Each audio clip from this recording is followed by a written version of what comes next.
If life feels uncertain right now, this message is for you. Life is whispering, and are you listening? What I want to really share with you today is a lot of things are changing and happening. And what I discovered last night and today mainly is there was an opening, there's a shift, something's happening. I'm right in the middle of it as we're speaking on the show right now. But I have been feeling like I'm displaced almost, that I'm unsure of where I'm going, what I'm doing, why I'm here, even though I know why I'm here. There's also, and then there's the race mind, the three-dimensional world, living in two worlds, so on and so forth. And I think the biggest part that's really hitting me right now with what's going on in this situation is, where do I fit in and where do I really belong? How do I bring in two worlds? And I have come to the conclusion that I also want to be in the fifth dimension, and the third dimension is really hard for me to be in right now.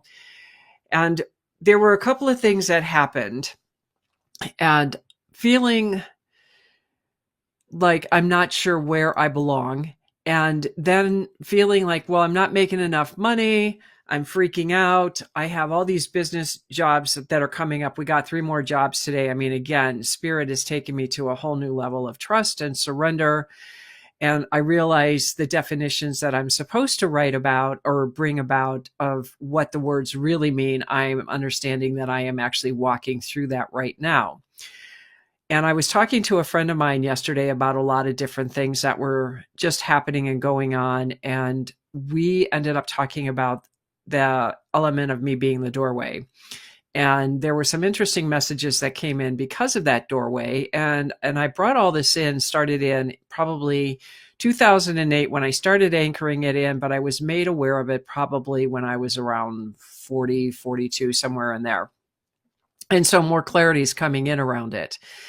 So as we spent hours, and I mean hours, on the phone talking about a lot of different things and where do I belong, and this all stemmed from the tears that I shed last Tuesday about my father.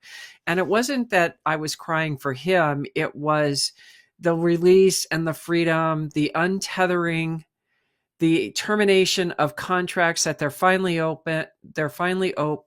over, and then understanding, like, why am I constantly being asked to wait and hold back and so on and so forth? And Spirit tells you, well, just hold on, everything's fine. And you're just like, yeah, but who's paying the mortgage? And, it's the typical 3D world and mind ego stuff that we always constantly battle. So I trust, and I say, okay, I'll wait, I'll trust, I'll wait, I'll trust, I'll wait, I'll trust.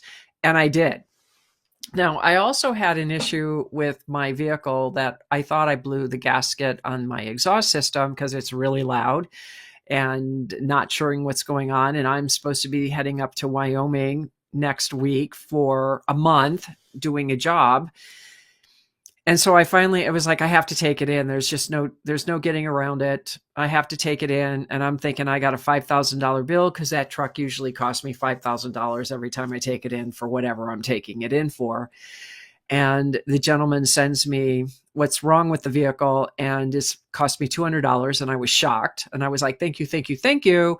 And I got a feeling about my brakes. And he said, well, we recommend that you do a brake flush because, the fluid's low, blah, blah, blah, kind of thing. And I said, okay, do it. So for $398, I got my truck fixed and I was happy. You can't understand the relief that I felt with that. And what was interesting is, like, 2 days before I took the vehicle in, I got a $300 order. So that was like, oh my God. So that got paid for. Then yesterday, all this money came into Abby again. And I always find it interesting that when we have people that seem to be paying slow, all of a sudden all the money comes up. And it's always when I'm the most worried about monies, where I'm feeling insecure, uncertain, where do I belong, what's going on? And all I hear is trust, trust, trust. You're fine. You're fine. You're fine. And you're like, okay, if you say so. And the reason I can say all this is because I'm watching, reflecting, and I'm standing off the stage and I'm doing what I can to understand what's happening. Because when I realized that when my father passed and when I finally shed the tears, I was beginning to wonder, well, am I ever going to have the life and the dreams that I am striving for? And the answer today came in, and it was, yes, you will. And last week, I didn't think it was possible. And now I know it's possible. So I navigated through the uncertainty of where do I belong in the world, because I feel like my mission is to help people on this earth and to help them ascend. And in the process of this ascension, what I'm also learned, and I was taught this, I was shown this again around 42, and I didn't understand it fully, but I put it in the back of my mind thinking, okay, it's going to come up and I'll eventually know what's happening. So that information came in even more again about the doorway, and that I am the doorway. So I'm going to share a little bit of what this was, because this is so profound. And I know maybe you guys may not fully comprehend it, and that's okay. It's just something to let it worm its way into your consciousness. So as the doorway, I am not egotistical. This is nothing to do with ego or anything in this. But I'm the doorway to help people go into this ascension process. Well, through this ascension, what I discovered is most people, there are two doorways. Okay. There are two. One, you stay on the karmic wheel. This is Felix. He has to be on the show today. You keep going back, because if your contracts aren't done and you haven't done the deep work to break the contracts and resolve all of your karma to the best of your ability in a particular lifetime, you're going to go back. The best way to make sure that that's not happening for you is forgiveness. Really forgive whatever it is. If it takes a lifetime, it doesn't matter, but really work on that forgiveness, because you come back because you haven't let go. So if you can forgive and let go, then that'll happen. But on the second doorway, and this is what came in yesterday and this morning, the second doorway is what takes you into the ascension process. Now, I'm going to be creating a program or how to release the tethers, because we have to actually get the tethers out of us, both on their end and our end. And that's the first phase. And then there's another phase where we break where we're releasing the contracts from when we were on other planets doing what we were doing. So as we evolve through this earthly school, we go to the next school like we're going to college, but then we become kindergarten in the fifth dimensional world.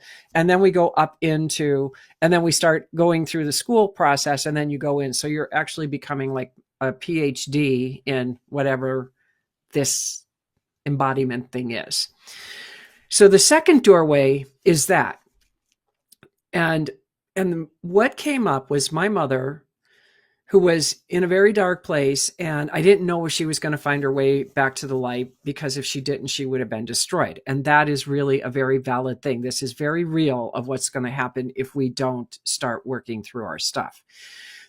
So when she came back, before I moved up here, she was all smiley, bright, and happy. And it was bright in this dream. I mean, it was beautiful blue sky, sunshine.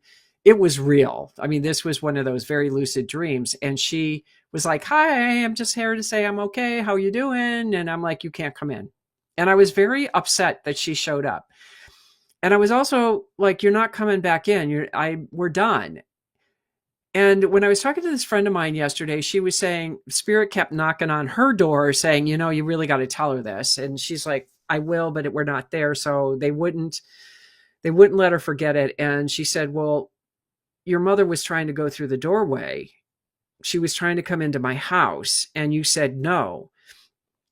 Well, what else came out of that was when I said no to her, and what Spirit shared with me this morning is, as physical beings, it was like she was too new in where she was and that she could have a relapse. And it's like how we have people that are addicted to whatever it is, pornography, drugs, alcohol, whatever the addiction is. If your desire isn't strong enough to overcome the weaknesses and the pleasures of the body, you will relapse. And so that's where my mother is. And my mother is still very tethered to my father, and she's going to help him try to find his way back to the light. And they still have a lot of work to do on this, however it is for them. They have a lot of work to do. So she wasn't welcome. She wasn't ready, even though she appeared ready. She wasn't ready, and I could see it and I can feel it. The other thing that went on with that is realizing that because we are addicted to the pleasures of the body, I also realized that going through that second door in the ascension, we don't have to die. Now, I've known this, but it came crystal clear that we really don't have to die through the ascension process. If we release the darkness, the traumas, the contracts, all of the things, people holding us back, we holding ourselves back, we release that. And I have a program that I started again in 2008 that is like, I got even more clarity on it today and yesterday, is that we do that, then we can actually ascend with our physical bodies.